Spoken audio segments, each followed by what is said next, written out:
Halo, selamat pagi, siang atau sore. Kembali lagi di ironbikes.id, Iron Bikes Indonesia. Kali ini kita akan review 3 pusaka sepuh yang luar biasa. Karena ini adalah pusaka sepuh yang bisa dibilang sangat tua ya. Dari abad ke-8 sampai dengan abad ke-12. Yaitu era kerajaan Singosari, Kediri, dan kerajaan Sriwijaya. Ketiganya merupakan pusaka temuan. Tapi sebelum itu teman-teman jangan lupa untuk subscribe supaya kita semakin semangat dalam review pusaka berikutnya. Oke, sebelum kita masuk ke bilahnya, kita lihat dulu sandangannya. Ini merupakan sandang walikan yang memang bisa dibilang pakemnya untuk keris-keris sepuh yang era-era kuno ya. Dan sandangan ini sangat enak untuk dipakai harian karena dia tidak rawan untuk patah. Dan karena dia iras, tentunya lebih enak dipandang. Oke, ini wilahnya. Kita akan membahas satu persatu. Kita mulai dari yang tertua ya guys. Yang tertua adalah ini. Ini adalah berdapur jalak ya. Jalak Buddha. Dan ini kemungkinan di era-era pertama dari keris, yaitu abad ke-8 sampai dengan ke-10. Kita bisa lihat di posisinya, dia masih sangat kotak dan dia menggunakan metuk. Metunya juga metu bawaan dia yang kondisinya masih sangat baik ya untuk temuan. Oke, ini udah lebih fokus ya. Di sini dilihat bahwa besinya masih kotak banget ya guys. Dan dia punya bentuk juga bawaan, jadi sudah sangat melekat. Teman-teman bisa lihat. Jadi dia juga sudah termakan usia. Diperkirakan ini merupakan temuan air dari Sungai Berantas. Dia punya gonjo juga masih utuh, dan kita bisa lihat lipatan-lipatan besinya di gonjonya. Jadi untuk era Singosari ya ini ya, bisa kelihatan bahwa dia punya lipatan sangat baik ya guys,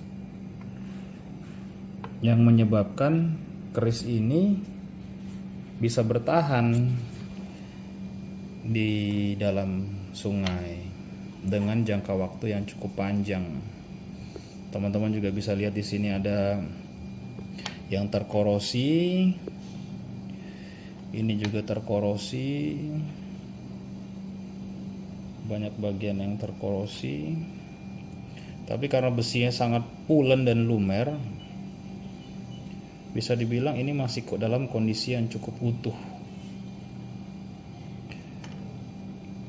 Dan ini sangat halus loh guys. Kalau dipegang itu bener-bener halus. Jadi walaupun dia kasar, walaupun dia bergelombang seperti itu, tapi dia sangat halus. Jadi kalau teman-teman ya, kita gesekkan dengan tisu, ini benar-benar tidak ada yang tertempel tisunya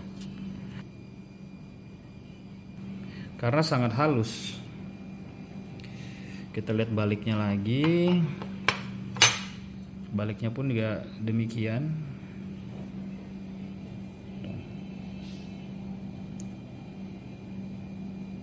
Sangat baik. Ini masuk dengan jalak Buddha, jalak Buddha, betok jalak Buddha, memiliki 2 sogokan. Dia punya pijetan 2 kotak dan jelas ya, bentuknya sangat jelas. Di sini ada serawean, ada gusennya juga. keruingan ya sampai ke depan. Jadi menurut informasi yang saya dapatkan, sebenarnya kenapa ada dua ini yang akhirnya membentuk sebuah gigir sapi, sebenarnya tujuannya adalah untuk memperkuat dari bilah ini, namun lebih tipis, jadi akan lebih ringan. Dan bagian celah ini adalah digunakan untuk ketika dipakai sebagai alat badik atau alat untuk menikam, maka darah akan lebih banyak keluar dibandingkan dengan yang tanpa memiliki keruingan seperti ini, guys. Sebenarnya itu tujuan awalnya. Oke, sekarang kita masuk ke jalak Buddha juga untuk era yang lebih muda. Kemungkinan besar ini berada di Singosari akhir atau Singosari pertengahan abad ke-10 atau masuk ke Kediri, guys. Kenapa? Karena kontur besinya sudah berbeda dengan jalak Buddha yang pertama. Dia sedikit lebih kasar, lipatannya tidak sehalus yang pertama, dan ukurannya lebih besar. Dan ini juga diindikasikan sebagai temuan darat ya. Maka kondisinya seperti ini, lebih termakan usia dibandingkan yang temuan sungai atau air. Nah, untuk metuknya juga lebih banyak terkorosi dibandingkan yang pertama. Harus saya pindahin dulu. Nah, baik pesinya pun juga masih kotak. Ini ciri khas jalak Buddha seri-seri awal, dan dia lebih terkorosi. Kelihatan juga di sini celahnya lebih besar antara gonjo dan bilahnya. Dan keris ini lebih besar dari keris era-era awal. Yang awalnya hanya sebesar ini, di era-era abad ke-10 dia sudah cukup besar. Dari ricikannya tetap sama, hanya di ukurannya saja yang berbeda, dan dia juga tegas ya. Dan ini juga sama, guys, dia tetap halus ya. Kalau untuk yang original itu tangan kita nggak nyangkut nih, saya lewatin begini. Memang dia lebih berserat karena memang lebih kasar, karena lipatannya tidak sepadat era-era awal. Namun tetap kalau kita pegang nih dia sangat halus nih. Tangan kita bisa kita cepetin gini bahkan tidak kenapa-napa. Nah, sedangkan ini adalah era-era abad berikutnya. Ini adalah keris Melayu, keris Sriwijaya. Orang bilang sebagai keris Bahari ya. Itu bisa dilihat dari bentuk gerenengannya yang mencuat ke atas. Sedangkan untuk keris-keris Jawa, dia bagian-bagian gerenengannya ini, seraweannya ini madepnya ke bawah. Nah, dia ini kalau Bahari ini semua madep ke atas. Ciri-cirinya seperti itu. Dan karena abadnya yang ini lebih muda, sebenarnya Sriwijaya juga punya betok ya, yang sera dengan dua keris di Singosari.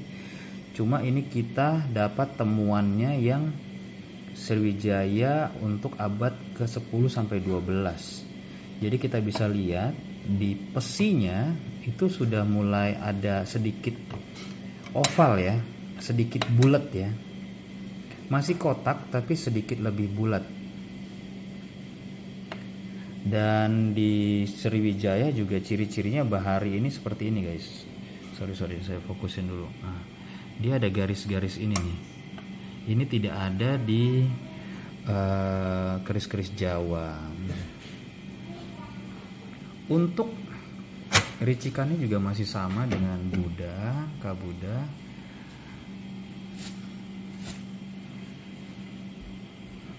Ini juga kurang lebih sama. Namun ini kita dapatnya yang look nih. Look 5 atau kalau di Jawa disebutnya Pandawa. Dan look 5 ini hanya dimiliki oleh para keluarga kerajaan, baik raja, pangeran maupun keluarga ningrat ya, keluarga darah biru. Jadi nggak akan ditemukan dipakai oleh masyarakat biasa atau abdi-abdi dalam. Dan kalau kita lihat bilahnya juga, ini seperti juga dengan bilah-bilah di era-era abad ke-10 Singosari atau Kediri, dia lebih kasar. Namun juga tetap padat, cuman dia punya serat lebih terlihat.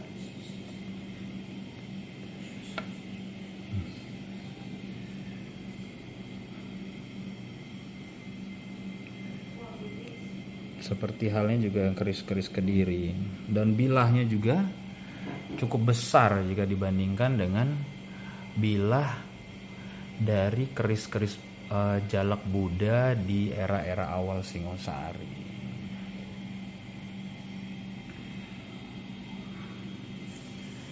Dan dari warna pun, keris-keris era ini ketiganya berwarna hitam ya, walaupun sedikit kehijauan, tapi pada dasarnya hitam.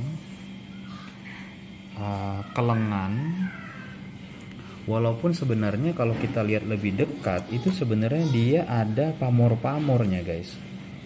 Cuma pamornya itu ditempa menjadi satu dengan bilahnya. Jadi dia pamornya itu seperti pamor miring jadinya, berserat. Tuh, kalau dilihat lebih dekat dia berserat. Nah, kayak pamor merambut ya. Kalau untuk yang era awal ini, dia bahkan tidak terlihat sama sekali pamornya.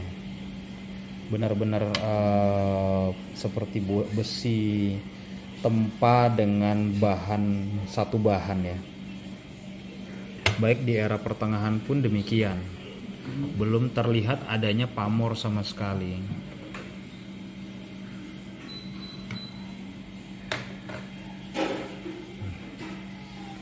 Kurang lebih itu yang dapat saya bahas untuk review kali ini.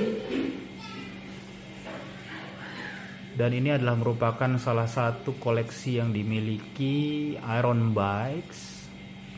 Salah satu 3 buah koleksi era awal dari keris, dan ketiganya merupakan pusaka temuan.